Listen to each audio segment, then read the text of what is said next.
Alors, s'il y a vraiment quelque chose qui est vraiment très mal fait dans pas mal d'entreprises au niveau du product management, c'est la gestion des personas.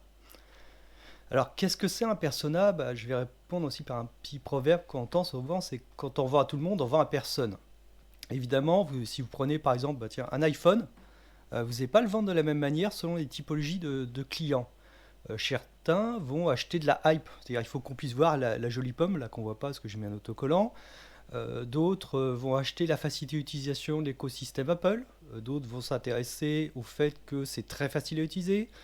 Pour d'autres, c'est la défense de la vie privée qui est quand même un peu supérieure à Android, même si c'est pas 100% ça. Donc, chacun va trouver différentes valeurs par rapport à un téléphone. Il en va de même, par exemple, si vous prenez une voiture, tout le monde n'attend pas la même chose d'une voiture. Certains vont prendre justement des gens de sport, des choses pour pouvoir. Parce que pour eux, la voiture est soit une passion, soit, comment dire, un critère pour pouvoir se mettre en avant. Et pour d'autres, c'est simplement un truc avec des roues qui permet d'aller à un point A, à un point B, voire d'emmener les enfants et les chiens ou je ne sais pas quoi. Donc, euh, pour un objet donné, différentes personnes vont attendre différentes valeurs. Alors, historiquement, on utilise toujours des personas. Donc, ces personas, ça va permettre de définir un groupe homogène de personnes qui attend la même valeur d'un objet. Par exemple, les gens qui sont fans, qui sont très orientés sur la hype, donc ils veulent l'iPhone parce que iPhone c'est hype, etc. Et c'est comme ça. Voilà. Donc ça serait, je simplifie un peu, mais ça serait un persona. Le problème, c'est que le product management, c'est quelque chose d'assez jeune et qu'on applique des choses de manière dogmatique sans comprendre comment ça fonctionne derrière. Donc quand on va dire on va créer des personas, on va dire ah il nous faut un nom, un prénom, une photo pour pouvoir illustrer le persona, pour avoir de l'empathie, je vais revenir là-dessus après. Et puis aussi il faut son niveau d'études. Est-ce que cette personne est mariée? Est-ce qu'elle vit à la campagne? Est-ce qu'elle vit en ville? Son niveau de diplôme et autres débilités du genre. Alors je dis débilité parce que ça ne correspond plus du tout à une réalité. Historiquement, ça avait du sens, cette segmentation socio-économique. Si on prend par exemple les États-Unis ou d'autres pays, on avait vraiment des groupes socio-économiques qui avaient chacun leur voiture, leurs vêtements, euh, leur musique. Et donc les groupes socio-économiques étaient assez étanches. On ne partageait pas les mêmes choses qu'avec les autres. Les riches blancs américains n'écoutaient pas la même musique, par exemple, que les noirs pauvres aux États-Unis, par exemple. Chacun avait leur artiste, leur maison de disque, etc.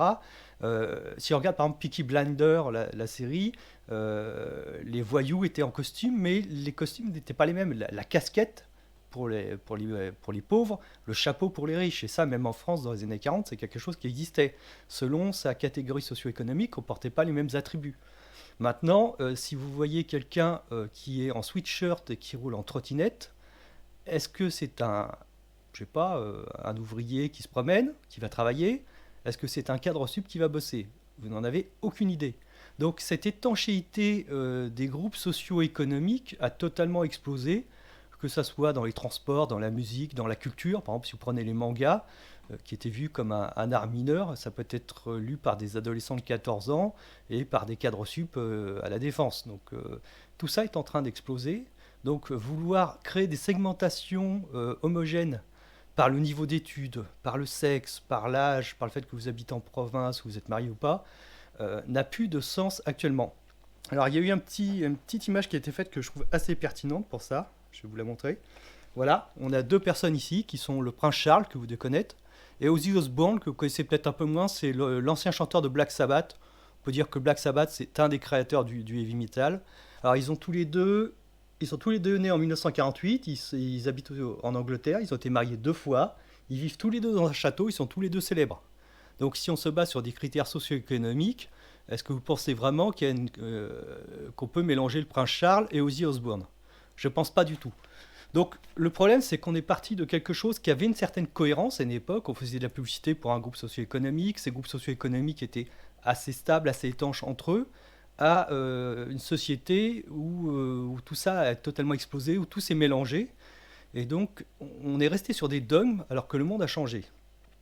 Donc pour ça, il y a deux façons, je pense, de faire. Déjà, il y a une première façon, c'est d'arrêter de faire tout et n'importe quoi sans réfléchir. Donc il y a même des templates de persona, vous avez ça au niveau d'études, etc. Donc on est dans la pure bêtise. Premièrement, c'est de confronter les critères que vous allez choisir pour créer vos groupes à de la data. Donc si vous avez un produit, c'est certes, si vous vendez par exemple des skates, vous avez peu de chances d'avoir des gens qui ont 80 ans. Ok. Si vous vendez des longboards, ce sont des longs skates, bah, vous pouvez avoir des gens qui ont dépassé 50 ans, je sais pas, genre moi, qui en possèdent une et qui en font. Donc déjà c'est moins vrai. Si vous prenez, je sais pas, la musique rap, est-ce que vous pouvez dire si c'est un jeune de banlieue ou quelqu'un qui a 50 ans qui vit dans un quartier plutôt aisé? Bah non, vous pouvez plus le dire maintenant. Donc ces critères ne sont pas forcément pertinents. Donc il faut chercher d'autres critères. Alors si vous avez de la data, vous allez pouvoir peut-être trouver ces autres critères et donc définir quels sont les critères qui vont être importants pour pouvoir définir ces différents groupes. Une autre façon de faire, surtout si vous n'avez pas encore beaucoup de data, beaucoup de clients, c'est ce qu'on appelle les jobs to be done. Alors c'est une façon d'approcher qui est un peu différente, qui est même très différente du persona. Moi j'aime bien une des définitions de job to be done qui se dit les gens n'ont pas besoin d'une perceuse, ils ont besoin d'un trou dans le mur. Bah, c'est ça le job to be done, c'est définir ces groupes par le véritable besoin ressenti. Donc si on reprend cet iPhone par exemple, dont j'ai parlé tout à l'heure, bah, il y a des gens qui vont être très intéressés par la vie privée. Être intéressé par la protection de la vie privée, est-ce qu'on est un homme, une femme, diplômé, pas diplômé, marié, pas marié, jeune, vieux, voilà, ça rentre dans aucun de ces critères-là. Mais on va se concentrer sur le problématique et on va répondre à toutes les personnes qui sont intéressées par cette problématique, quelle soit leur catégorie socio-économique. Donc moi je suis plutôt de plus en plus orienté par les jobs to be done, parce que pour les personnages j'ai vu des délires assez impressionnants. Par exemple, Martine, 35 ans, débute dans un domaine et Jacques, l'homme 50 ans, maîtrise bien. Vous voyez, on arrive dans des biais encore, des biais sur le prénom, déjà toujours par exemple des prénoms occidentaux, ce qui est gênant quand on est par exemple dans une entreprise qui est présente dans 80 pays par exemple. Des biais sur l'homme qui a plutôt l'expérience et la femme qui découvre. Donc le problème de vouloir absolument, comment dire, créer de l'empathie, mais de la mauvaise manière, en voulant mettre des noms, des prénoms, voire on cherche une photo sur Internet de la personne représentative, va créer des biais. Et quand on crée des biais, bah, on s'exprime pas véritablement à sa cible. On communique avec une cible fantasmée qui n'est pas la bonne. Donc pour moi, les personas sont de moins en moins pertinents, sauf si on a beaucoup de data qui va permettre de faire émerger vraiment quelles sont les propriétés qui vont permettre de définir les différents personas.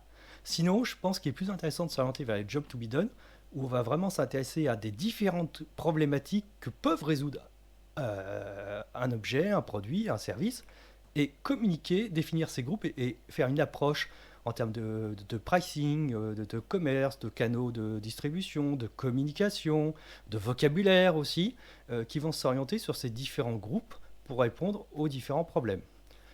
Je vous donne un exemple. Par exemple, si vous prenez Dropbox, par exemple, produit que j'adore personnellement, vous avez une offre pro et vous avez une offre perso, mais voilà, elles répondent à des problématiques, mais que ça soit, on peut avoir des petites entreprises qui ont besoin d'une quantité de stockage absolument démentielle.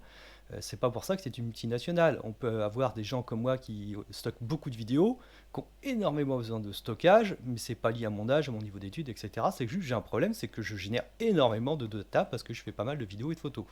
Voilà, donc vous voyez, ma problématique, c'est beaucoup de stockage avec une synchronisation sur tous mes appareils et être sûr de ne pas perdre. C'est ça, mon job to be done. Mais mon âge et mon niveau d'études ne rentrent pas du tout là-dedans. Voilà, donc intéressez-vous au job to be done et arrêtez surtout, ne vous laissez pas faire par les dogmes. Lorsqu'on vous dit qu'il faut faire quelque chose, allez creuser derrière. Pourquoi est-ce qu'il faut faire ça et est-ce que c'est la bonne manière de faire?